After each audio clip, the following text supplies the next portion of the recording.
जब हम परिवार या आसपास किसी को कुछ ऐसा करते देखते हैं जो अनुचित है या लोगों के लिए अनुकूल नहीं है, तब हमें कर्म या वाणी से हस्तक्षेप करना चाहिए या ये सोचकर कि यही इनका प्रारब्ध है, इसे जाने देना चाहिए? महाराज जी, यदि वो अपने अधिकार के अंतर्गत है, जैसे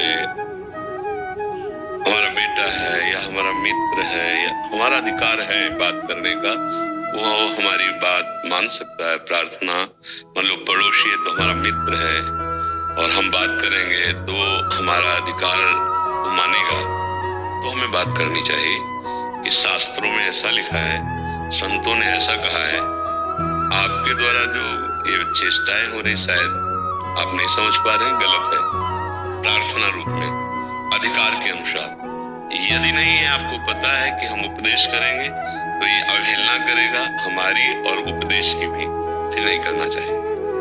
फिर ये विचार करना चाहिए कि इसके अंदर जितनी बुद्धि की क्षमता है उसी के अनुसार बेचारा कार्य कर रहा है।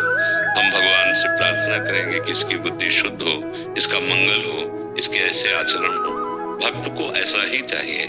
हाँ, अब कोई हमारे धर्म पर, हमारी मर्यादा पर, हमारे राष्ट्र पर, हमारे गुरुजनों पर ऐसा कुछ, फिर हम सहन नहीं करेंगे। फिर हम, अगर हमें कानून का सहारा लेना पड़ता है, किसी बल का सहारा लेना पड़ता है, हम उस बल का सहारा लेकर उसका विरोध करेंगे। हम उसको आगे नहीं बढ़ने देंगे। इसका प्रश्न है, तो आप समझ पा रहे?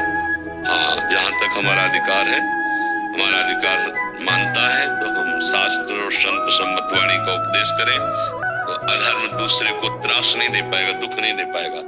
यदि अधर्मी को सब छूट देते चले जाएंगे तो महान दुख समाज को पैदा कर देगा।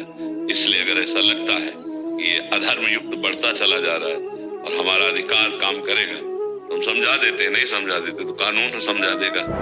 हम फिर उसकी कानून व्यवस्था करते हैं। जहां तक सीमा है, सीमा के अंतर्गत है, तो हम सह लेते हैं। दोनों बातें बहुत विवेक पूर्वक देखनी चाहिए, क्योंकि भक्त बड़ा सुलझा हुआ व्यक्तित्व होता है। वो अपने को ना तो प्रपंच में फंसाएगा और ना दूसरे को कष्ट देना चाहेगा। पर जब धर्म की बात आ जाएगी, फिर वहां कष्ट का प्रश्न नहीं उठता। धर्म की रक्षा के लिए अगर हमारे प्राण भी चले जाते हैं तो वो ठीक है, वो परम मंगलकारी होगा। ये बात ध्यान रखना, चाहे स्त्री हो चाहे पुरुष हो। जो उपदेश है वो सार्वजनिक है, सबके लिए है। अपने सहन करने के लिए हम तैयार हैं, लेकिन हमारी मर्यादा, हमारे धर्म, हमारे राष्ट्र पर फिर हम सहन करने के लिए तैयार नहीं, चाहे कोई भी हो उसमें। जैसे अपने लोग हैं, हम उतना संकल्प करेंगे, हम भजन करेंगे, हम तप करेंगे, अपने को चलाएंगे और उसके अधर्म वृत्ति को रोकेंगे। वो मर्यादा के खिलाफ नहीं जा सकता, जहां तक हमारी पहुंच है। अगर इसके बाद नहीं है तो फिर हम सबसे बड़े न्यायाधीश से न्याय की बात गुहार करेंगे श्री भगवान से कि आप चाहे इसे दंड दीजिए या आप इसकी बुद्धि शुद्ध कीजिए। अब इसको रुकना चाहिए, नहीं तो बहुत हानि हो जाएगी। तो पहले जितने भी ऋषि महात्मा थे जगत मंगल के लिए तो तप करते थे। अपना कल्याण तो स्वयं हो जाएगा, उसमें कोई